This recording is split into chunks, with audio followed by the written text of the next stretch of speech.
First, they promised jobs for locals, but huge government construction projects are now embroiled in a foreign visa scandal.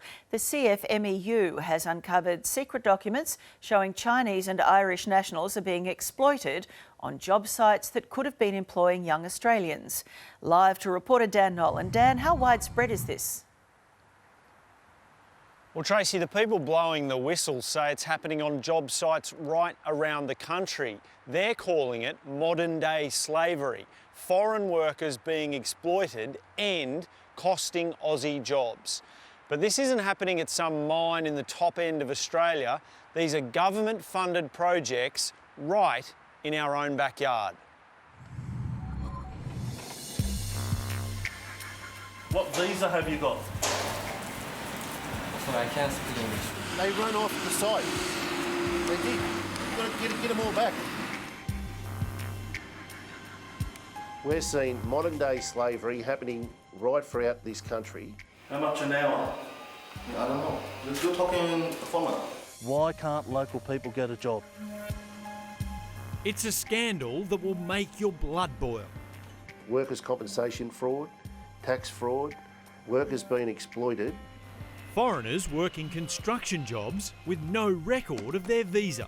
There's nothing listed to say what work visa they're working under. And this is just a rot, there's no doubt.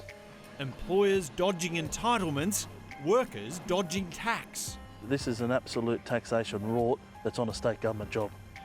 All happening on government-funded projects. No one's policing it from government. Richmond Tower, Townsville Pass ready. This is one of Australia's biggest school construction jobs, happening in the heartland of one of our biggest cities. It'll eventually house almost 2,000 students, and helping make those classrooms a reality are 63 workers from China. Your men run off the job. They run off the site. They did. You've got to get them all back. Brian Parker is the State Secretary of the CFMEU. His staff are on site trying to round up all the workers to attend a meeting about pay, conditions and visas.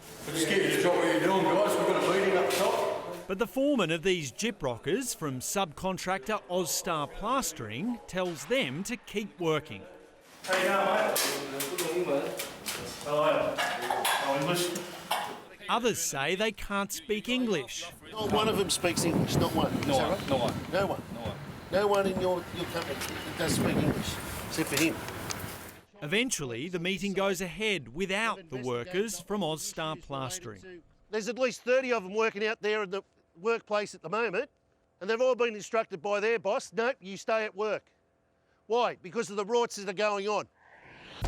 And these are the secret documents uncovering those rorts. But there's no checking being done.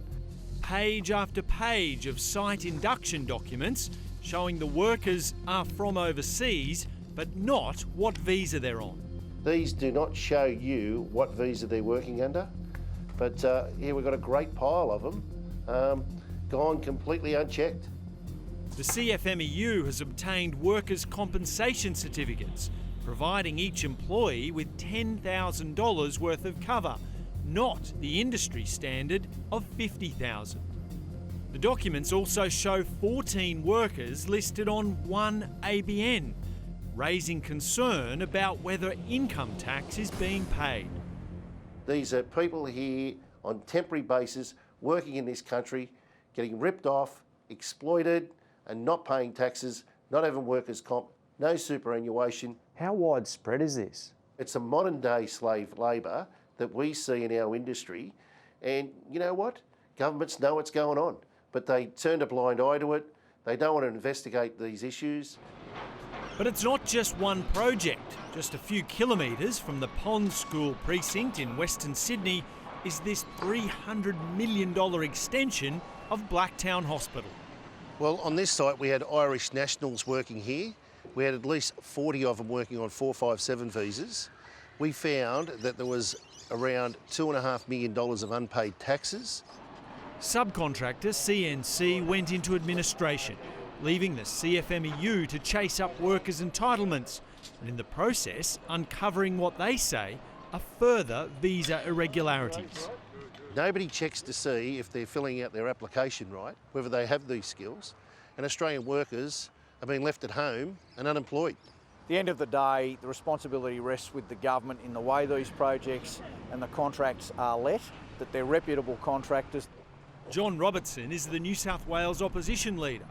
He can't believe local workers are being overlooked. With unemployment as high as 16% in Western Sydney, these are the projects that the government should be using to allow young people to get a job, to get the skills, to set them up for the rest of their lives. The Finance Minister said in a statement, "The New South Wales Government is committed to ensuring all workers are safe and receive what they're entitled to. Breaches are a serious matter, and I urge anyone who has concerns to come forward and make a formal complaint." That's what I'm asking the Premier and the Minister. Why can't local people get a job? And they can't get a job when we've got contractors like this who do not abide by the law. What visa have you got? Sorry, I can't speak English. CFMEU rep Rebel Hanlon approaches the Austar plastering workers direct to get to the bottom of what visa they have. You on visa? Pardon? You speak English? Yeah, you on visa? Citizen or what are you? But it's this lack of English language skills that causes huge safety concerns, not only about site inductions, but also communicating with other workers. They have toolbox meetings consistently as well. It's not usually done in Mandarin or their own language. It's done in English. They don't understand it. The union has a wall of remembrance dedicated to workers killed on the job. A serious injury or death happens every 9 minutes somewhere in Australia. A horrible statistic Brian Parker hopes doesn't increase. We see the heartache and the pain that they go through and where they're being ripped off consistently all the time. You feel for these workers. We contacted Austar Plastering and the builder who appointed them, but both refused to answer any questions. The full government statement is on our website.